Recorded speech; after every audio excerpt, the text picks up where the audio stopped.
আসসালামু আলাইকুম প্রিয় ভিউয়ার্স, আপনারা সবাই কেমন আছেন? আশা করি ভালো আছেন।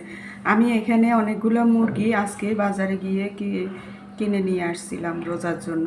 কুটে ধুয়ে পরিষ্কার করে এখন আমি একটা জিপ ব্যাগে কীভাবে রাখবো ফ্রিজে আপনাদের দেখিয়ে দিচ্ছি। আমি এখানে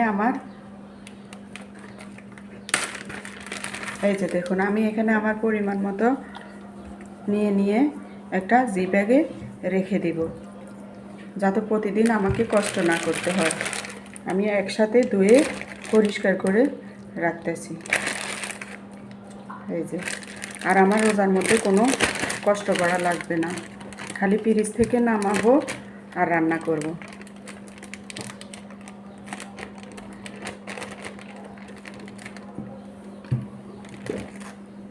দেখুন, আমি এই যে একটা বক্স নিয়েছি, এই যে এভাবে বক্সে রেখে দেব।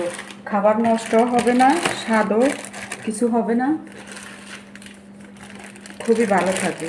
এই যে আমি এভাবে বক্সে রেখে দিব, যেদিন যেটা লাগবে আমি একটা প্যাকেট নামাবো আর রান্না করব।